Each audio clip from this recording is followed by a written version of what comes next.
Hello friends, आज हम discuss करेंगे empirical formula and molecular formula.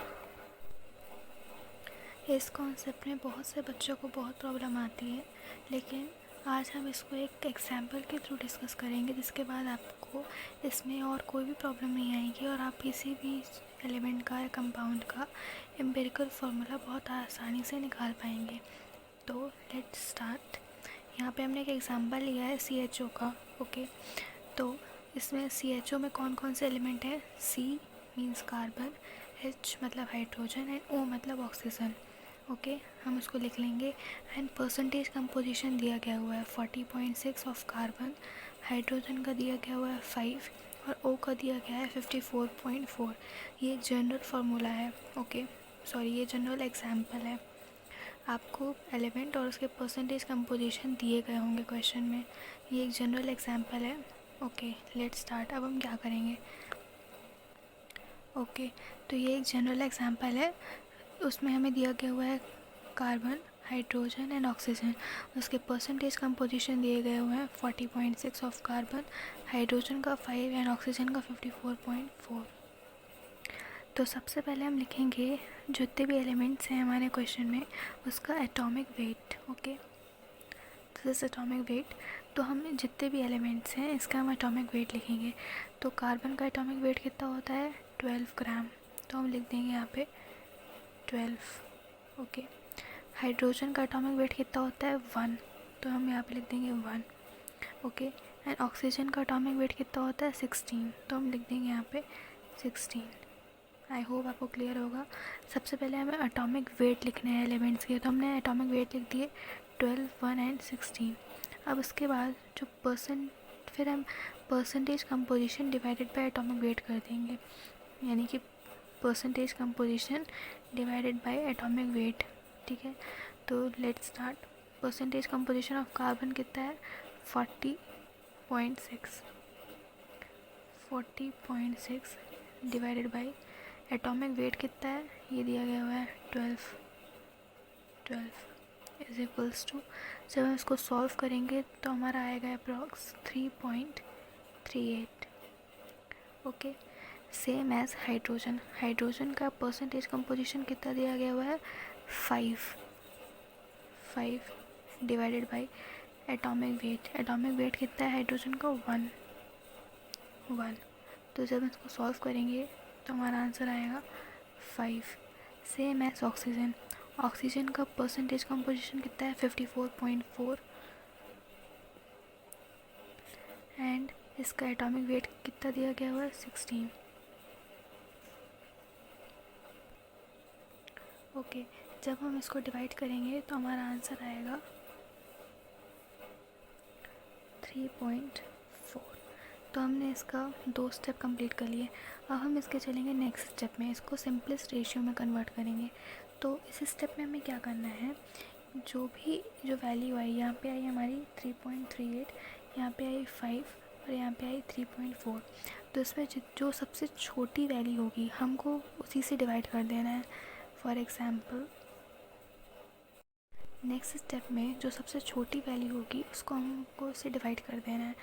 तो इसमें लिख भी दे रही हूँ कि इस स्टेप में हमें क्या करना है, जो सबसे छोटा है उससे डिवाइड करना है, उससे डिवाइड करना है। ओके, तो इस स्टेप में सबसे छोटे वाला क्या है? वैल्यू क्या है? 3.38। तो हम 3.38 से डिवाइड कर देंगे। ओके, तो 3.38 डिवाइडेड बाय 3.38। तो जब उसको डिवाइड करेंगे तो इसका आंसर आएगा 1।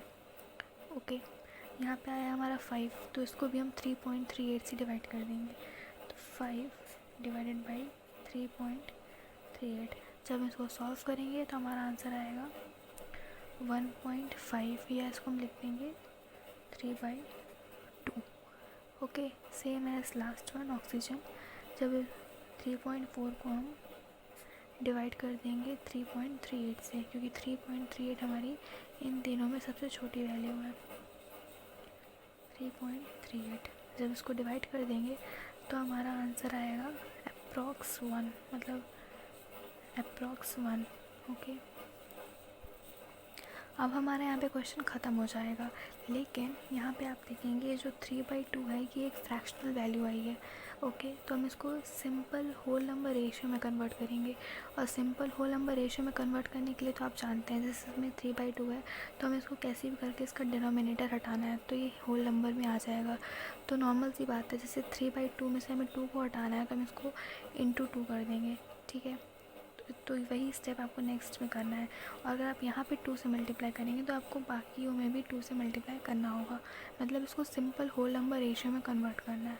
ओके, तो जैसे यहाँ पे आंसर है 1, तो 1 into 2 is equals to 2, 3/2 into 2 is equals to 3, ये 2 कैंसिल हो जाएगा, जिससे हमारा फ्रैक्शनल वैल्यू कन्वर्ट हो गई होल नंबर में। And next step 1 into 2 is equals to 2. This is our final answer, means this is our final.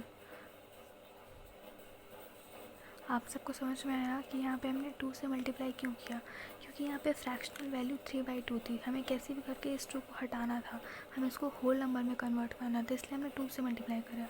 अगर suppose in another example अगर हमें दिया गया 5/3, तो हमें इसको 3 को हटाना होगा, तो हम बाकी मतलब तो हम इसको 3 से मल्टीप्लाई करेंगे, उससे भी और बाकियों में से। अगर 5/3 दिया गया होता तो हम 5/3 इंटू 3 करते, 1 इंटू 3 करते, ओके, एंड ऑक्सीजन के लिए भी 1 इंटू 3 करते हैं अगर हमारा 5/3 दिया गया होता। बट यहाँ पे 3/2 दिया गया है, तो हमें डिनोमिनेटर कैसे भी करके हटाना है, तो हमने इसको मल्टीप्लाई कर दिया, तो हमारा आया क्या, 2, 3 एंड 2, मीन्स कार्बन के 2, हाइड्रोजन के 3 एंड ऑक्सीजन के 2।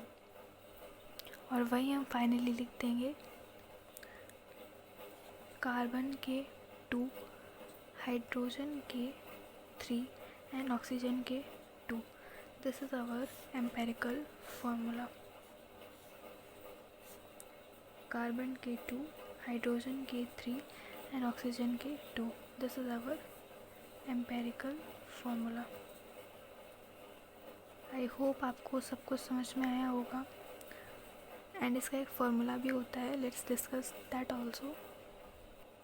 Formula is molecular formula is equals to n into empirical formula.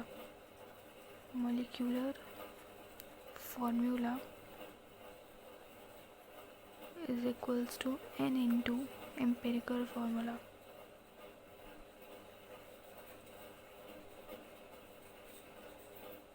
इस फार्मूला के थ्रू अगर आप कहीं पे मॉलिक्यूलर फार्मूला दिया गया हुआ तो हम इससे एम्पेरिकल फार्मूला निकाल सकते हैं, अगर कहीं पे हमें एम्पेरिकल फार्मूला दिया गया हो तो हम इससे मॉलिक्यूलर फार्मूला निकाल सकते हैं।